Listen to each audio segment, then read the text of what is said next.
1. Mr. Speaker, ladies and gentlemen, the current electoral system, whether you look at the Philippines or in America, is nothing but an illusion. It's an illusion of choice, wherein in reality, you are choosing between a bunch of political families, or in the United States, you are forced to choose between the Republicans and the Democrats. Opening opposition, and by extension, opposition in general, suffer from a lack of plurality of worldview, wherein they think that they're free, but in reality, because of the structural, political, social, and economic ideas my partner gave, which by the way was unresponded to, create that illusion and capacity to choose.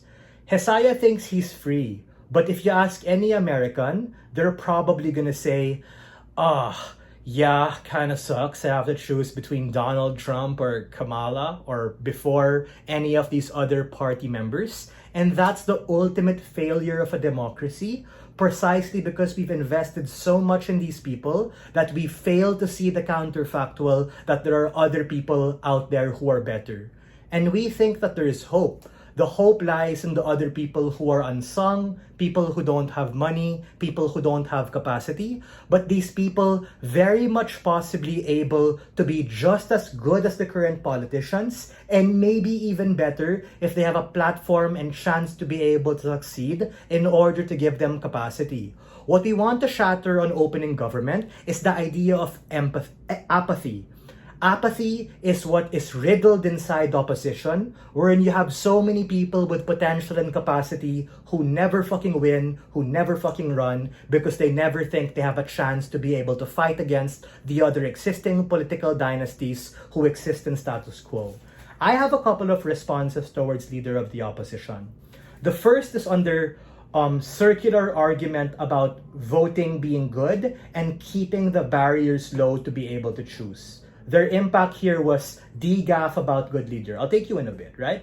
So the first is, we think that there's legitimately a reason why all the bad things happen in status quo, and a lot of these systematic problems are because of those entrenched leaders. You might want to scapegoat some other reason, but if you just fucking vibe check it, a lot of the things like lack of certain education, lack of funding, lack of certain industries is because of political bureaucracy that lands in the power of these elites who have control.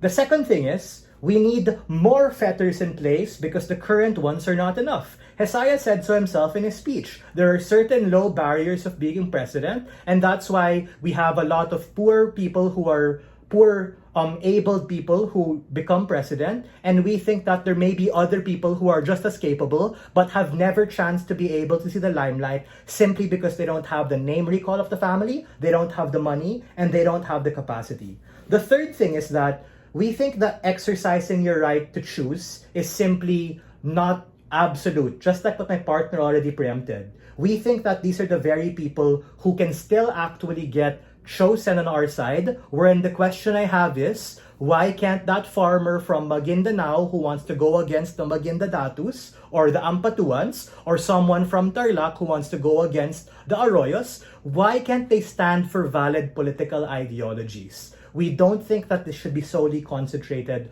on those particular people. The second is, people are gonna be BV, that's what they said, right? People are gonna foam in the mouth because they wanna fucking choose.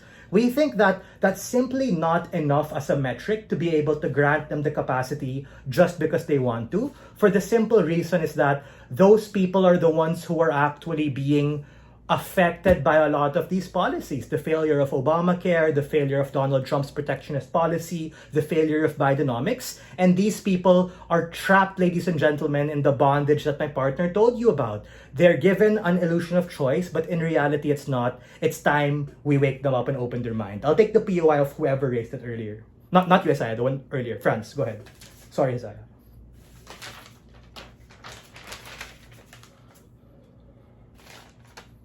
Because we try to do that stuff, but there are just a lot of systemic problems that prevent us from doing so. Meaning, this complete overhaul is a painful reality that we have to quell with. And we think if you guys are going to argue certain fetters, to one extent, that's a soft, principled concession that an overhaul is fine. Meaning, if you guys are like, yeah, we're fine with A, B, C, then why aren't you fine with opening government's grand, crazy idea? Hesaya, go ahead, I'll take you.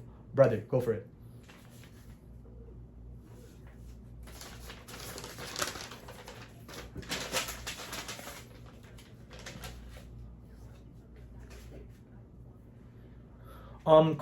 Cause that dude stands for an ideology, meaning that Maguindanao guy, he might have something pro-capitalism, anti-capitalism, he might have something pro-feminist, anti-feminist. What I'm trying to say is that these people from fringe minority groups might be motivated by specific things, but if you ask them in a press conference, they can still stand for other valid ideologies and you can prick their brain on that.